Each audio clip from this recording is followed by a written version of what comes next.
Magandang araw mga kaibigan. Ngayon po ay dadako po kami para ibigay ang isang sorpresa na naman. Isang kabuhayan food cart, fishbowl food cart para po sa isang nanay. Ayan, na talaga ng mga nangangailangan ng tulong. At ito po ang kung ating matatandaan, ito po ay pangalawang kabuhayan na po ang ating naibigay, and this is courtesy of FFCI Switzerland. Ayan. Kaya shoutout ho sa mga FFCI Switzerland, kay Kabayan, kay Mama Belma, kay Mama Marilu, kay Mama Pimilang, and of course Inay Trinity, ang apat na magigiting na mga nanay. Ayan. So samahan nyo kami mga kaibigan, and of course yes, kasama naman natin si Sir Jumar. Ayan. Kaya tuloy-tuloy tayo. At sa araw nito, masusurpresa ho talaga siya dahil hindi ho nila inaasahan na magkakaroon sila ng kabuhayan.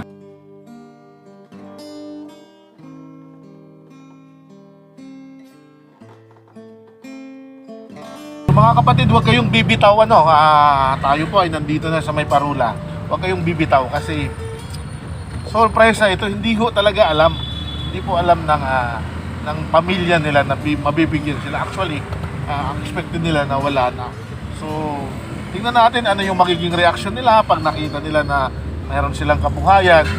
At ito yung background lang, no? Ito yung nagtitinda din ng fishbowl sa gilid lang na humingi sa atin ng tulong. At nang nakita natin, ang dami kasi nag-comment na sana mabigyan siya dahil naawa. So, ayun. At buti na lang ay kumasa ang FFCI Switzerland chapter na isulong itong kabuhayan na ginawa natin. Kaya ho, mapapansin ho ninyo yung cart ho ay bandila ng Switzerland yung pintura. So thank you so much FFCI Switzerland. Talagang timing yung pagdating, saktong-sakto, at ito ay ibibigay natin doon sa nanay. So di nila alam, wala ho silang kaalam-alam na ngayon ay mabibigyan sila ng ganito. Kaya very exciting po yung moment. Makikita natin kung ano po yung itsura. Actually, nung na-interview natin siya nung una, maluha-luha ho. Talagang nag-ano sa akin na, sir, please, sa akin mo na lang ibigay yung card. Alright? Kaya lang, mas nabigyan natin ng priority yung sa kalsada. Kasi sa kalsada sila at mga maliliit pa yung mga bata. Pero hindi naman natin pinabayaan. Kasi sabi natin, hahanapan natin ng pagkakataon na magkaroon talaga sila. And ito na yung tamang panahon, tamang timing para sa kanila. Kaya samahan nyo kami. A few moments later. Dito ba sila?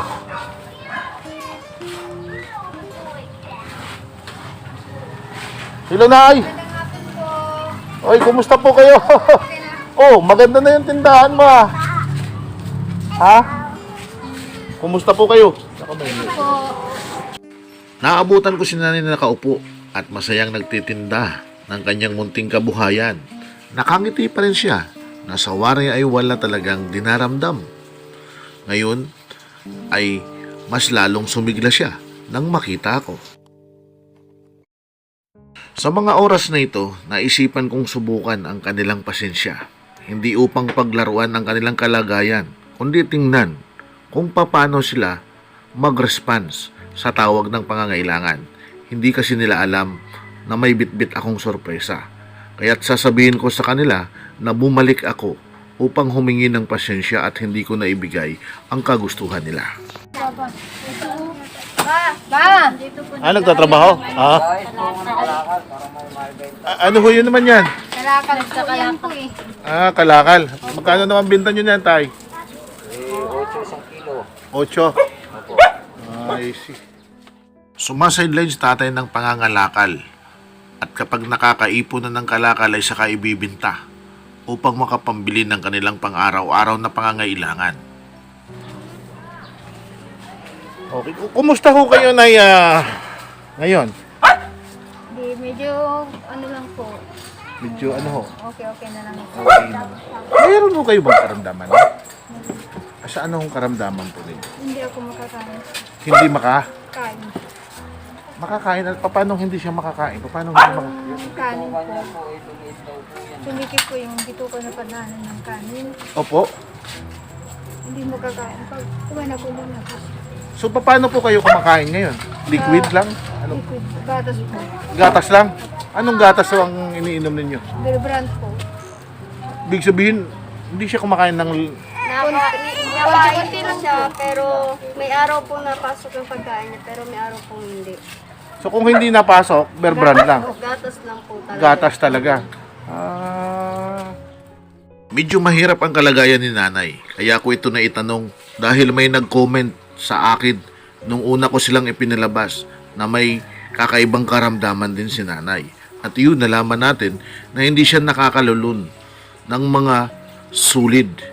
Minsan iniluluwa ang pagkain at kapag nangyayari yun, gatas na lang ang kanyang iniinom upang matugunan ang pangangailangan ng kanyang tiyan. Kita nyo ba yung pangyayari na naibigay natin doon? Ang pinagbatayan po natin doon, Nay, kasi kayo may bahay naman kahit papano, yun naman wala. Opo. Pinakita naman kayo. Nakita naman po namin, pinakita po sa amin ni Ate Jo. Naintindihan po yun. namin yun. Okay. So, ngayon, hindi naman kayo nagtatampo. Ay, wala po. Wala po. Hindi naman kayo nasasaktan. Ay, hindi naman po. Pero kung magkakaroon pa rin kayo ng ganon, mas gusto pa rin ninyo. Opo, sir. Ikaw tatao. Paano ko kaya gagawin yun? Kasi alam ko, tawag dito.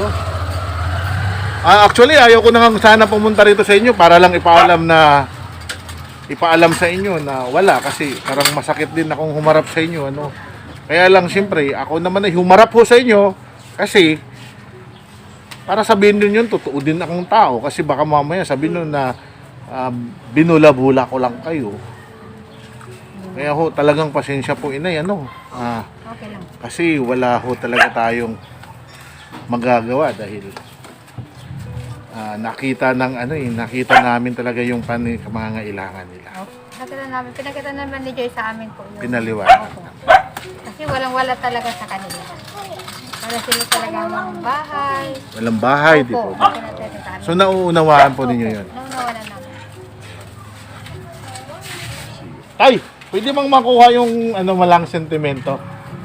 Wala naman pong sa akin, kaya malaking pasalamat ko at may mas mahirap ang nabigyan kaysa sa amin Sa inyo. na walang bahay. Kasi gusto man natin mabigyan ho kayo. Nakita ko kasi yung needs din ninyo. Advantage naman ho siya kung talagang maitutulak. Kaso lang, yun nga ho meron pang higit. Humanga ako sa sinabi ni tatay. Masaya pa nga raw siya. At least may nabigyan na higit na nangangailangan. Dito bumilib ako sa kanila. Isang taong masaya sa kabila ng lahat na hindi napunta sa kanila ang biyaya. Bagamat ang hindi nila alam, nag-aabang na sa kanila ang kanilang kabuhayan. Dalawa. So ibig sabihin, itong dalawang ito, karga pa rin nila nanay.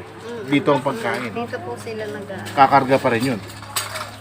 So, medyo mabigat din, Magkano kinikita mo dun sa fishbowl na nakaupo-upo lang? Hindi naman po kalaki yan. Minsan po nabenta ako, minsan 80, minsan wala. Kasi minsan po, wala Kahapon. talaga. So, Wala minsan po kasi may araw na wala talagang benta, may araw po na may benta. So, malaki talagang potential sana kung mayroon kayong ganun, Okay. Sige.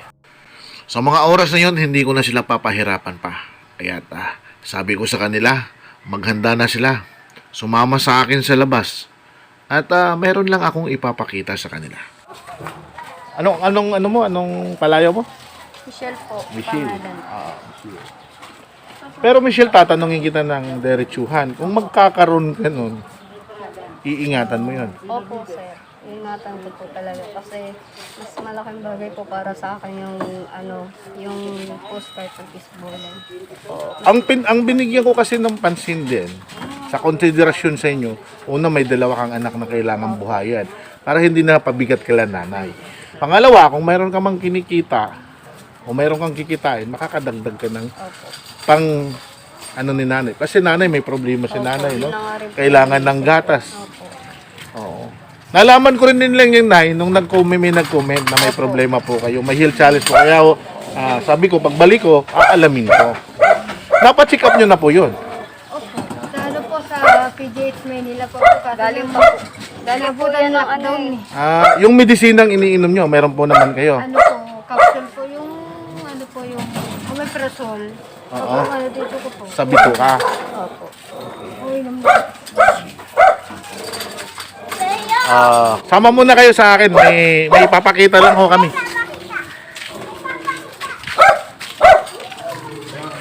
Sama ko kayo sa akin at may papakita ko kayo. Sa mamaya ka na magbenta ng ano. Ba't ka magbibenta? Wala kayong bigas. Wala kayong pambigas. Walang ulam.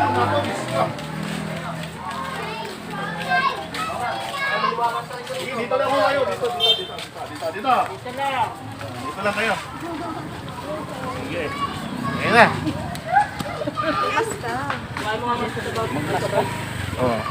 Dito lang muna kayo. Diyan ka lang. So, ano nararamdaman po ninyo?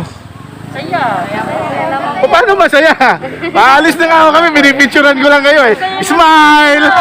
Isang kamay! Bye-bye! You! Alis na! Bye! Okay, sige. So, okay ha? Sasara mo mata mo ha? Sasarado mo mata mo. Huwag kang mandadaya, tatay ha? Sasarado mo mata mo. Sa mga oras na ito, sinabi kong takpan ang kanilang mga mata at pagbilang ko ng 3, sabay-sabay na bubuksan. Titingnan natin kung ano ang kanilang reaksyon kapag nakita nila na nariyan na ang hinihiling nilang biyaya. Pag sinabi kong bukas kasi papasok na kayo sa sakyan, diretso na tayo sa ano. Sige, bukas ha, mamaya relax lang. Ayan mga kaibigan, nakapiring na ho sila.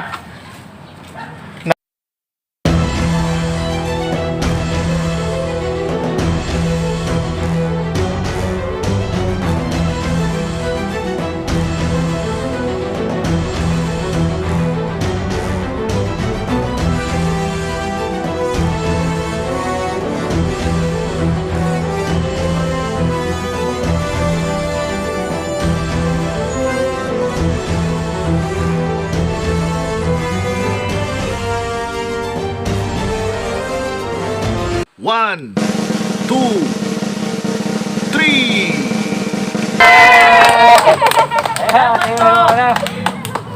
Umiyak si ate! Si ate umiyak! Salamat po. Bigyan niyo. Ano po? Ha? Ano ate? Salamat po, sir. Ha? Maraming salamat.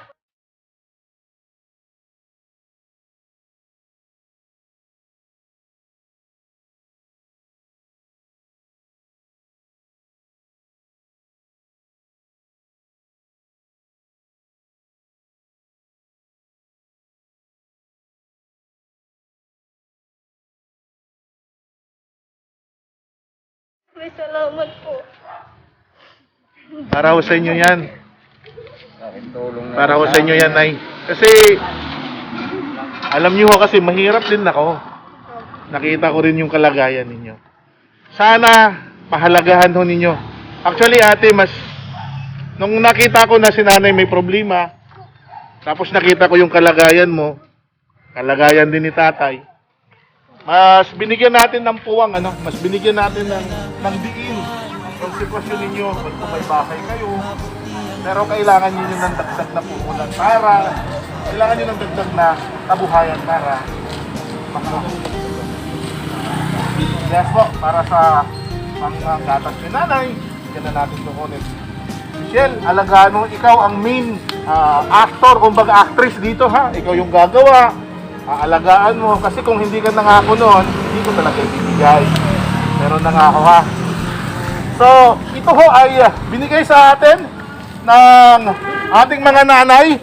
Ang nakapagbigay po sa inyo ay ang FFCI Switzerland. Ayan, ha? FFCI Switzerland chapter. Mga nanay sila na na-inspired sa ating idol na si Francis Leo Marcos. Ayan. So, at least, dahil po kay Idol Francis Leo Marcos, katulad yan, dumadaloy po ang biyaya para po sa inyo. Ito po. Pahawak muna sa bata. Hawakan po muna. So, masaya na po kayo. Namin mo, hawakan nyo na po yan. Buhay na po yan. Hawakan nyo po tayo, hawakan nyo. Sige, hawak na. Para po sa inyo yan. So, ano lang natin, no? Para kompleto. Ito, lagayan ng sauce, 1, 2, 3. Lagayan ng steak. Okay. Tapos, bago yung kalan, ha? Puno ito. Kalan. Ito po yung kawali. O, para hindi mainit. Anuhin. Ito para sasandoy. Ayan. O, kita mo may presyo pa. Diyos ko, pati presyo na ilagay. O, tanggalin na natin yung presyo. Tapos tay, ikaw na lang po magkakabit ng, ng umbrella. Ano ha? Ha? So, okay. So, masaya na po kayo. Mga palakpakan naman sa ating mga kapatid. Alright. So, once again, ito po naman ay mula po sa ating pong mga nanay ng FFCI Switzerland. At talaga namang si ate umiyak. Pero aywan mo lang kung maiiyak ka pa. Okay lang po to ate. Mabubuhay na po kayo. Salamat po. Okay. Wait! There is more. Hindi naman ho ito tatakbo eh. Kasi hindi pa ito mabibili. Kaya ho, kailangan meron din kayong puhunan. Hindi naman po kalakihan ay. Yung po aming binigyan doon, binalikan po namin kahapon kasi binigyan namin ng bahay. Ilipat din namin kasi bumabagyo. Yung pong binigay po sa kanya, kumikita po siya ng 1,000. Sa puhunan na binigay namin, nakabili na po siya ng ice box, nakabili po siya ng ano dito, pampalamig. Napakagaling ho niyang mag-budget. Eto, susubukin ko kayo kasi babalik din po ako sa inyo para i-evaluate kung anong mangyayari. So, bibigyan ko kayo ng puhunan. Si ate naiiyak na rin.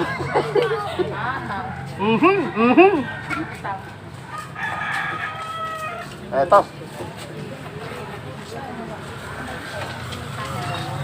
Okay. So, 2,000. Uy, naiiyak na si ate. Naiiyak na si ate. Ay, dito ka na. Dito ka. 2,000. Okay na po sa inyo.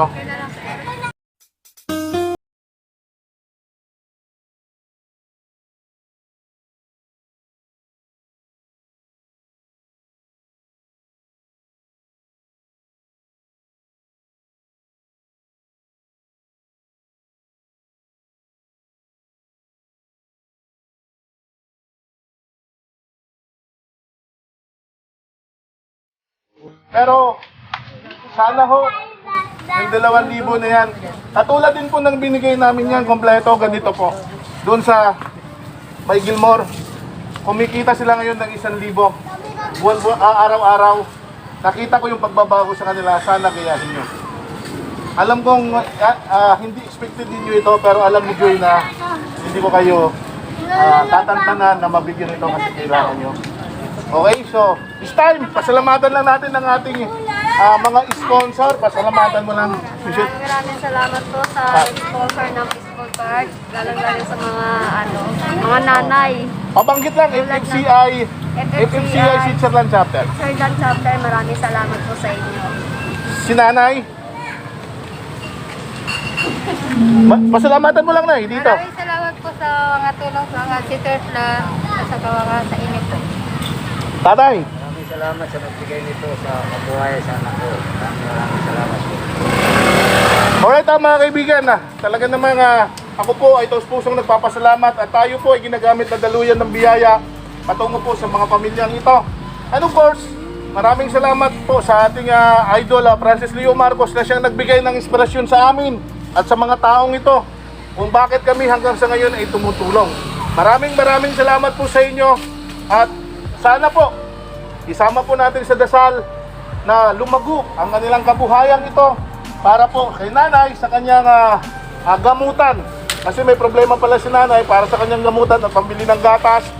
Kasi po sa problema ng kanyang health challenge at sa mga anak ni Michelle. So Michelle, sana ingatan mo talaga ito ha. Pagbalik ko, sana mapalago din. Okay? So thank you so much po mga kaibigan. Again, ito po si Taong Gala. At syempre pa, mula po rito sa Bisig San Andres Floodway, ako po si Taong Gala. Syempre kasama ko po ang aking magiting na cameraman. Ayan, si Sir Jumar. Ayan, maraming salamat. And once again, thank you so much. FFCI Switzerland Chapter. Mabuhay po kayo. Ma'am Melba, Ma'am Marelo, Fimi lang, Inay Trinity. Thank you so much po. At kita nyo naman, lumuluha sila sa saya. Thank you so much. Maraming salamat po.